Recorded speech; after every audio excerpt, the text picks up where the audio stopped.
Hi everyone. Today is February the 20th, 2024. Welcome to Straight Talk with Sophia and One. We're going to explore today personal access to universal truths, methods, and considerations. This recording is just going to be me today, so I will include everything that I discussed with One, and it won't be real long. So let's get started. So here's the question. Why am I not receiving clear communication as Sophia has? Why do I need to ask through Sophia? What is it about me that I don't receive as Sophia does? I pray to know how to love as One loves, how to see as One sees, how to be more open to receive. Can you explain how to communicate in the way that you do, please? How can I more deeply connect? That was the question as written, and this is what One said. There are so many contributing factors that will help to answer the questioner. There are essentially three categories here. First, a description and explanation of how it happens.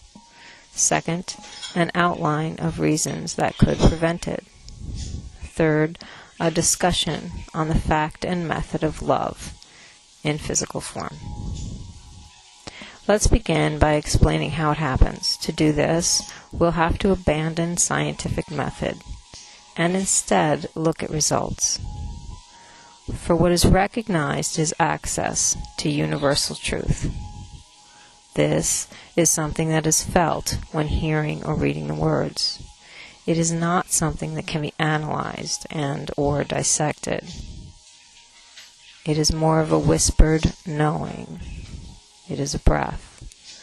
By this is meant that it is something that sustains and supports your continuance.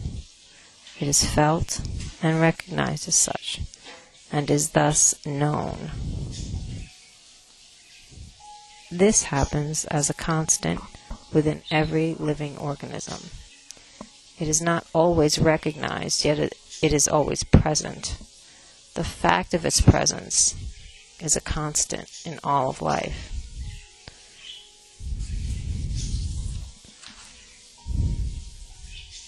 The idea of its recognition comes from a seeing of it as something else, something other than what has been presented. In order for recognition to happen, there must first be an allowing of emergence. In order for this allowing, there has to be trust. In the physical realm, of which you are all a part, there exists life outside of self that presents to you sensations and feelings and notions that you are tasked with deciding about. These things that seem to exist beyond self feel hot or cold, comfortable or uncomfortable, fulfilling or depleting, fearful or loving, true or false. This is why you incarnate, to decide about these feelings, and to explore them, to play with them, see them in each other, to create them in your personal world. You are born knowing your truth, and your core truth is love. Once physical life bombards your senses, you are tasked with essentially two things. You will do both of these things, whether or not you are aware of what it is that you do. First, or simultaneously perhaps, you'll decide if what you are seeing is love or fear.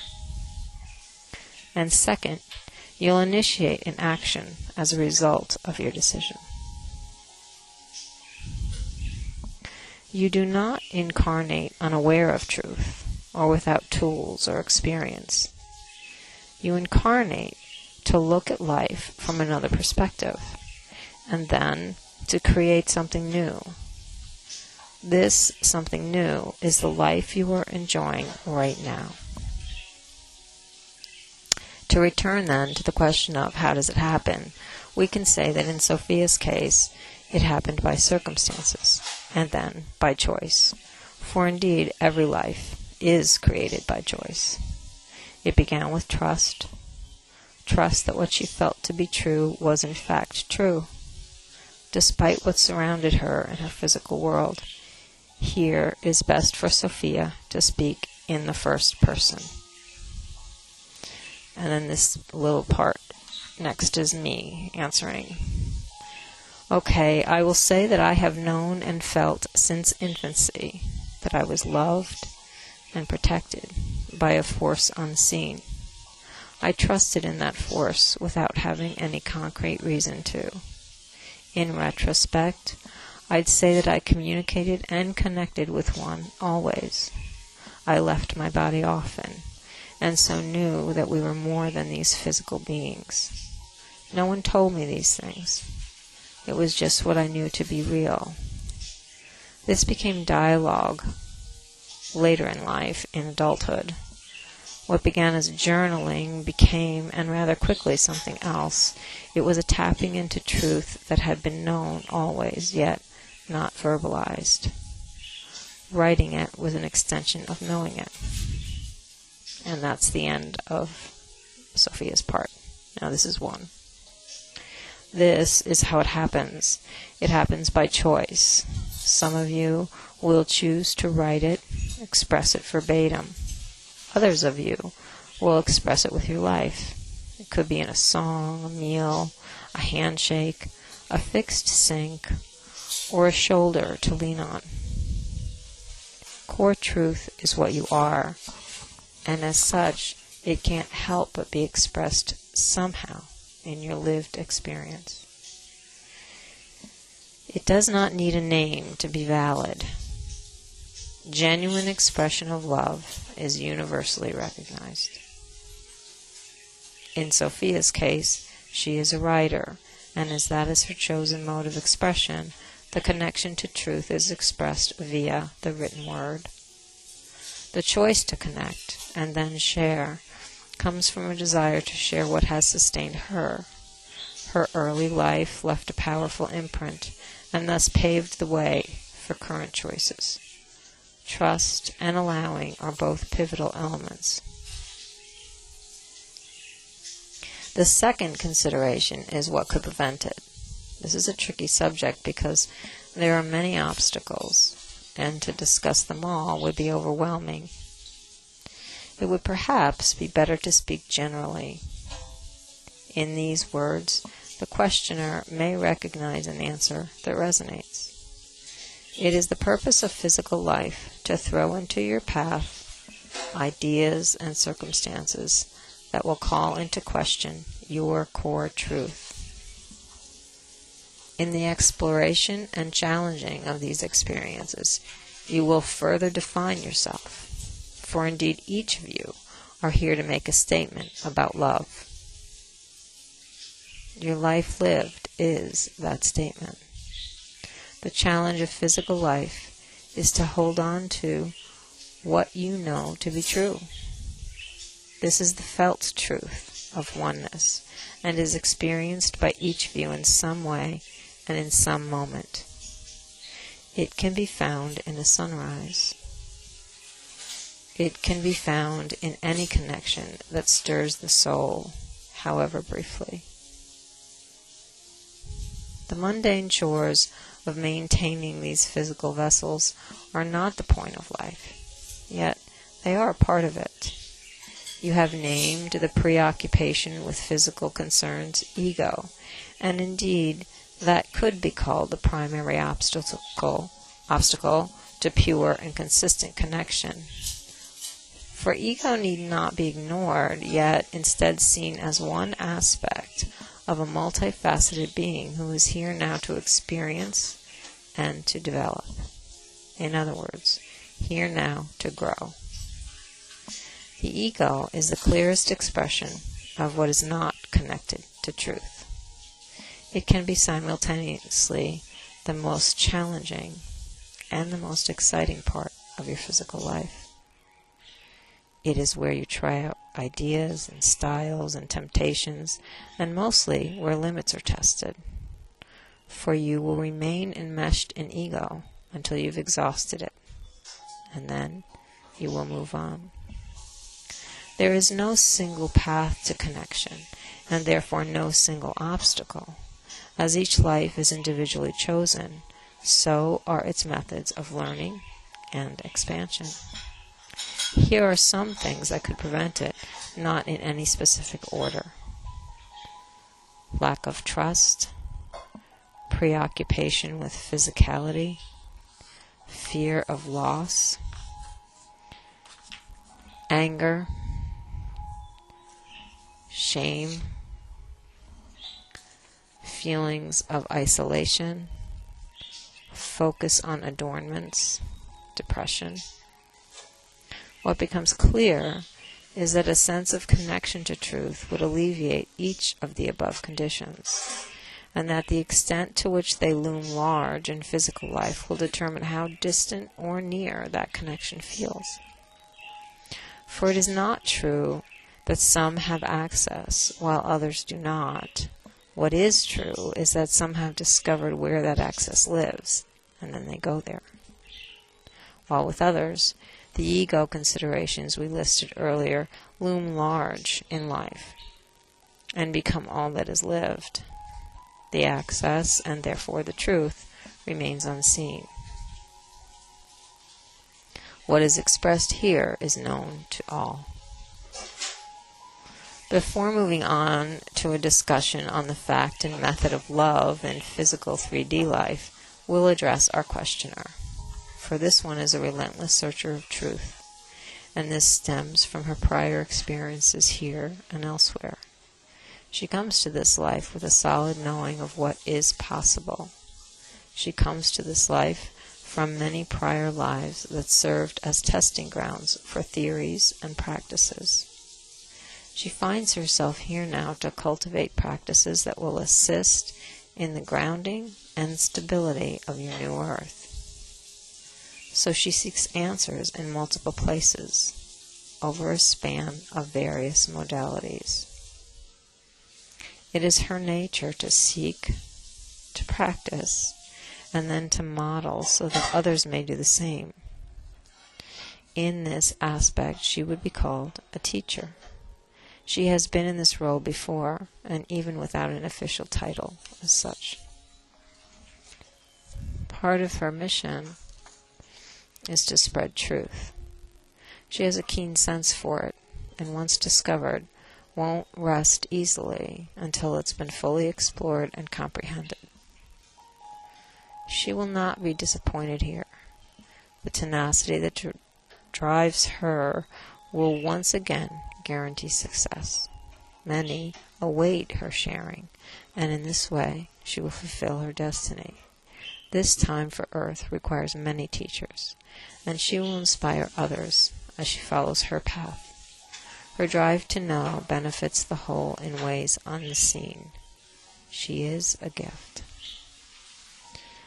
Okay, and then he goes on to speak about the question about love in this 3D realm. Let us speak now of love. This question is all-encompassing. For to see and to love in such a way as this denies the physicality of your earth existence. You are here to see and to love while in human form. This includes your ego self, which provides the deliciousness and the extreme potential for mastery that is an earth human incarnation. You are not here to deny the form that you are, yours or any others. You are here to see this life through its eyes, to feel love through its heart, and to explore every expression thus created by you as a response to what is seen and what is felt. And here he's referring to, I put a note, when he says it's, he means this form that is you right now, this body that you occupy. As one, What is seen is every beautiful and hideous act, without attachment to either. These are seen as explorations of physicality, and witnessed without judgment or preference. The fact of your human personality demands a preference and asks for your decision. It is these decisions that form the blueprint for further expansion. They are not seen by one as good or bad, but merely as expansion. It is your decision about them as either beneficial or detrimental that moves your expansion and furthers your growth. There is an ultimate goal of life, and that is to experience every possibility. Souls repeat incarnations not so much to perfect their responses, but to explore every potential and to know it deeply. For once known, there is no need for shame or blame or hatred or forgiveness. It is seen as one and becomes further exploration. What may help is the knowing that ultimately and eventually one is the truth of everything. When there is a call for a correction, it is not because of sin. It, meaning a correction, is made when necessary to restore balance. Life exists in extremes in every direction. Once the extreme of one direction has pushed past the center, and thus overtaken the whole, a correction is made, and quickly so. In this way, balance is restored and growth continues. For growth is the ultimate purpose of life here, and it is what drives action. Once growth resumes, expansion follows. Earth, human life, is fertile ground for expansion. Our questioner comes to us having asked many questions and knowing within that the next step is to see and to love without judgment or limit or expectation. This is how one sees, and this is how one loves. As a component of one, there are glimmers of seeing and loving this way in each earth human. To achieve a state of expression this way, as a constant flow, is a definition of mastery. Mastery at that level opens you up then to other levels. One of the initial levels after is that of teacher. To see and to love as one is the definition of enlightenment. It is the outcome reached once your core truth is actualized. This earth human experience serves you on your journey there. It asks that you discover your personality ego self and to love every nuance of who you discover. You chose this difficult path to accomplish that goal, to ensure rapid expansion. There are no preferred times or methods of completion. It's by choice, your choice. A very strong initial start is unconditional self-love. Once achieved, you will see the spark in every other and love them as well. In this way, oneness is realized. And at that point he stopped and I said, "Is that all?" And he said, "Yes, this answers the question." And I said, "Thank you." So that is what I believe a beautiful answer to this question, and I hope that you are helped by the response, and until next time, I love you all. Bye now.